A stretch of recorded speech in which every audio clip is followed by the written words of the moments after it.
Hello everyone, welcome to my YouTube channel job aspirant. तो दोस्तों 20 फरवरी का फर्स्ट शिफ्ट का एग्जाम कंप्लीट हो चुका है। इसमें हम देख लेते हैं आपके जीके के प्रश्न जिसका एग्जाम था। आप अपना आंसर लगा सकते हो आपके कितने क्वेश्चन सही हो रहे हैं। जिसका आगे एग्जाम होने वाला है उसके लिए इंपॉर्टेंट वीडियो रहेगी, क्योंकि काफी क्वेश्चन आपके एग्जाम में रिपीट भी हो रहे हैं। अब आपका जो है अंतिम चरण में आपका एग्जाम चलना है, क्योंकि आप कल आपका 21 तारीख को एक एग्जाम होगा, फिर 25 को एग्जाम होगा। 2 दिन और एग्जाम बचे जिसका इंपॉर्टेंट है, जिसको आगे एग्जाम होना था उसके लिए महत्वपूर्ण वीडियो रहेगी। अगर आपको इससे पहले के पीडीएफ चाहिए होगी, यानी 4 से लेकर 19 तक के, तो अधिक से अधिक कमेंट करना, वीडियो को शेयर करना, आपको दे दी जाएगी। ठीक है, तो पहला क्वेश्चन है, मौलिक अधिकार कौन से अनुच्छेद में आते हैं? In which article do fundamental right come? तो अनुच्छेद 12 से लेकर 35 के बीच में, आर्टिकल 12 से 35 के बीच में आते हैं। ठीक है, अनुच्छेद तो आपसे मैं स्टार्टिंग से कह रहा था, अनुच्छेद जरूर पढ़ के जाएं, क्यों आर्टिकल से हमेशा एक क्वेश्चन जरूर। आर्टिकल हो गया, आर्टिकल पंचवर्षीय योजना 2011 की जनगणना, यहाँ से आपके 4 से 5 क्वेश्चन पूछा रहे हैं। लोक नृत्य, शास्त्रीय नृत्य, उनसे संबंधित व्यक्ति इंपोर्टेंट है आपके लिए। ठीक है, किस पंचवर्षीय योजना को गॉडगिल योजना के रूप में भी जाना जाता है? Which 5 year plan is also known as a Gadgil योजना? तो थर्ड, तीसरी पंचवर्षीय योजना को जाना जाता है। ठीक है, तीसरी पंचवर्षीय योजना थी 61 से 66 के बीच में इसका कार्यकाल था। प्राथमिकता इसके खाद्यान्न उद्योग, लक्षित विकास है 5.6%, प्राप्त हमने किया था 2.8%। और इसी के बीच में हरित क्रांति भी आया था 1965 में। भारत में हरित क्रांति जो आया था 1966 से 68, पहला चरण, सेकंड 1967 से 68 के बीच में हुई थी। ठीक है, ये भारत में 68 से 66 से 68 के बीच में आया था। एम एस स्वामीनाथन भारत में हरित क्रांति के जनक कहा जाता है। ये कल के एग्जाम में आपके एग्जाम में क्वेश्चन बन चुका है, कल के थर्ड शिफ्ट में 19 तारीख के। तो एम एस स्वामीनाथन को क्या कहते हैं? Father of green revolution in India में कहा जाता है। और जो तीसरी पंचवर्षीय योजना थी ये असफल भी रही थी, क्योंकि इसमें 2 युद्ध हो गए थे। एक तो 1962 का भारत चीन, और एक हो गया था 1965 भारत और पाकिस्तान का।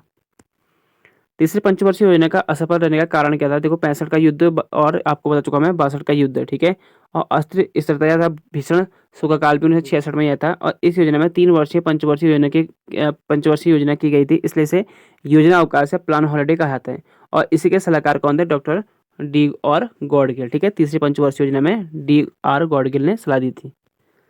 अगला फिर, अभिनव भारत समाज की स्थापना किसने की थी? वो फाउंडेड अभिनव भारत समाज, तो विनायक दामोदर सावरकर ने 1904 में इसमें की थी।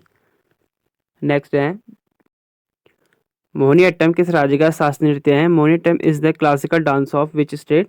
तो देखो ये केरल का आसान सा प्रश्न है। 4 तारीख से आपसे मैं कहने में हूँ कि इसको पढ़ लो।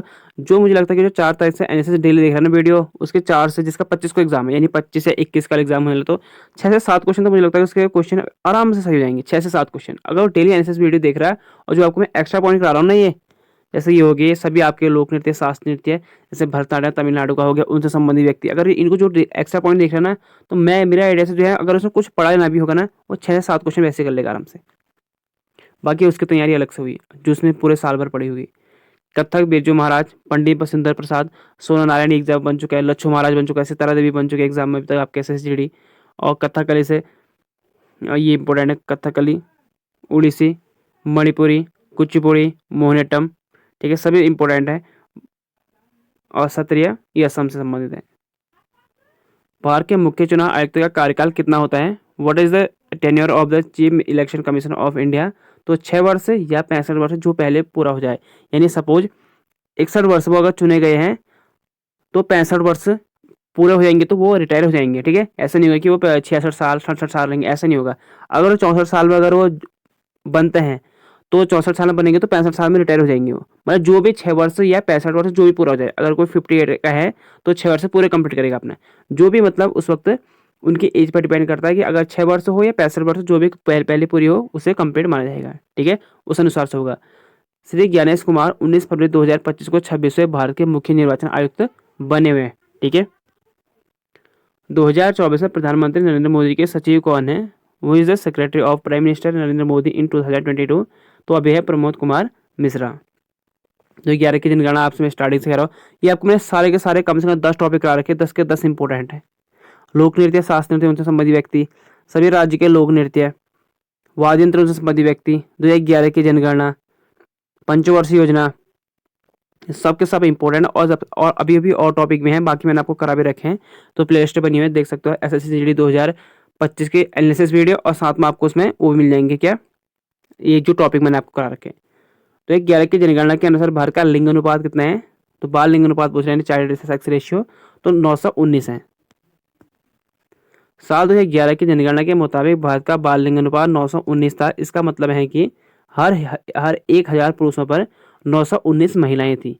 यह आंकड़ा 0 से 6 वर्ष तक के बीच में लिंग अनुपात को दर्शाता है, यानी 6 से जो 0 से 6 के बीच में होते हैं उनकी बात कर रहे हैं। वैसे भारत का लिंग अनुपात जो है 943 है, यानी प्रत्येक 1000 पुरुषों पर 943 महिलाएं हैं। अरुणाचल प्रदेश में सबसे ज़्यादा बाल लिंग अनुपात है 972 1000 पुरुषों में। हरियाणा में सबसे कम बाल लिंग अनुपात है 834 1000 पुरुषों में। अगर केंद्र शासित प्रदेश की बात करें तो अंडमान निकोबार द्वीप समूह में सबसे ज़्यादा बाल लिंग अनुपात है 968, और दिल्ली में बात करें तो सबसे कम है 871। सरोजा वैद्यनाथन किस शास्त्रीय नृत्य से संबंधित है? तो ये भरतनाट्यम से संबंधित है। 2018 में नीरज चोपड़ा ने किस खेल में स्वर्ण पदक जीता होगा? ठीक है, in which sport did Neeraj Chopra win gold in 2018? तो ये एशियाई एथलेटिक्स चैंपियनशिप में एशियाई खेल में जीता था इन्होंने 85 पॉइंट कुछ मीटर डालकर। IFSC कोड कितने अंकों का होता है? How many digit does the IFSC could have? An Indian financial system code ये होता है 11। बैंक में आपने देखा होगा सभी बैंक का होता है IFSC कोड। अगला है आत्मनिर्भर। आप मुझे कमेंट करके बताना कि आधार कार्ड में कितने डिजिट होते हैं। कमेंट में जरूर बताना किस किसको पता है। अपने आप ही ना आधार कार्ड में देखिए, बताना कि आधार कार्ड में कितने आपके डिजिट होते हैं। ठीक है, आत्मनिर्भर भारत की शुरुआत कब हुई थी? व्हेन वाज द आत्मनिर्भर भारत स्टार्टेड? तो 13 मई 2020 को हुई थी। आई थिंक मुझे लगता है कि ये कल भी एग्जाम में बना था क्वेश्चन। तो श्री नरेंद्र मोदी ने महामारी के समय में देश का समर्थन करने के लिए सहायता के लिए 20 लाख करोड़ रुपए का आर्थिक पैकेज की घोषणा की थी। ठीक है, 30 मई 2020 को। सिंधु नदी भारत में प्रवेश करती है तो इंडस रिवर इंटर इंडिया, तो ये करते हैं लेह के माध्यम से करती है। ठीक है, लेह के रास्ते से करते हैं। सिंधु नदी की लंबाई जो है 2880 किलोमीटर, ये मानसरोवर से निकलती है। ठीक है, और भारत में इसकी प्रमुख सहायक नदियाँ कौन कौन से हैं? झेलम, चिनाब, रावी, व्यास और सतलुज। सिंधु नदी के दाहिनी किनारे के सहायता नदियाँ श्योक, गिलगित और काबुल नदी हैं। सिंधु नदी का निचला बेसिन ईरानी पठार भारतीय उपमहाद्वीप के बीच एक प्राकृतिक सीमा बनाता है। सिंधु नदी अरब सागर में गिरती है, यानी अरब सागर की साइड को होता है। जैसे ये हमारा भारत का ऐसे बन रहे हैं।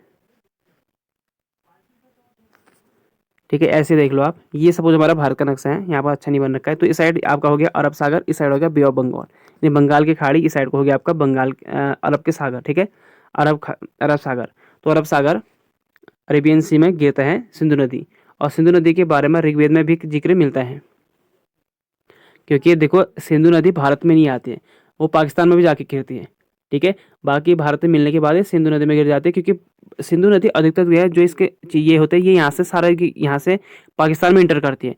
पाकिस्तान में इंटर होने के बाद ये फिर अरब सागर में गिरती है। ये भारत में जो है सिंधु नदी जो है इसका सतलज, चिनाब जो सभी इसके जो है यहीं से जो है इंटर कर जाते हैं पाकिस्तान में, सभी नदी है।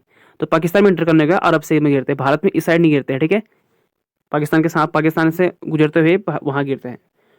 कोणार्क नृत्य उत्सव भारत के किस राज्य में मनाया जाता है? तो Konark dance festival is celebrated in which state of India? तो ये उड़ीसा राज्य में मनाया जाता है। यह 5 दिनों तक चलाने वाला नृत्य महोत्सव है। यह उड़ीसा के सबसे बड़े नृत्य महोत्सव में से एक नृत्य है। ये जो उत्सव है 1 दिसंबर से 5 दिसंबर के बीच में आयोजित किया जाता है, तो इसलिए 5 दिन का हो गया। नेक्स्ट क्वेश्चन है फिर, शकों को नाम से भी जाना जाता है। The Shakas are also known as a Indo Scythian के नाम से भी जाने जाते हैं। ठीक है, तो ये थे आपके आज के जीके क्वेश्चन। आई होप अगर आपको अच्छे लगे तो वीडियो को लाइक करें, चैनल को सब्सक्राइब जरूर करें। आपसे एक ही रिक्वेस्ट रहती है कि चैनल को सब्सक्राइब जरूर करें और वीडियो को अधिक से अधिक शेयर करें। अगर आपको PDF चाहिए, यानी अगर आपको आज की भी चाहिए होगी 20 तारीख की, तो अभी तो आपका फर्स्ट हो रखा है, सेकंड और थर्ड भी आपका बचा है। अगर आपको 20 तक की चाहिए होगी तो आप मुझे शाम को जब लास्ट शिफ्ट होगा तो आपको मैं तब शेयर कर दूंगा। यहीं तो अगर आपको 4 से लेकर 19 तक चाहिए तो आप मुझे कमेंट कर देना, उसको मैं कमेंट के नीचे पिन कर दूंगा, आप वहीं पर से उसे डाउनलोड कर सकते हैं। 4 से लेकर 19 तक के सभी शिफ्ट के आपको तीनों शिफ्ट के मिल जाएंगे इसकी PDF। ठीक है, और इंग्लिश मीडियम दोनों में आपको दिख रही है, इंग्लिश और हिंदी दोनों मीडियम में मिलेगी आपको। तो मिलते हैं आपको अगले वीडियो में। Thank you for watching.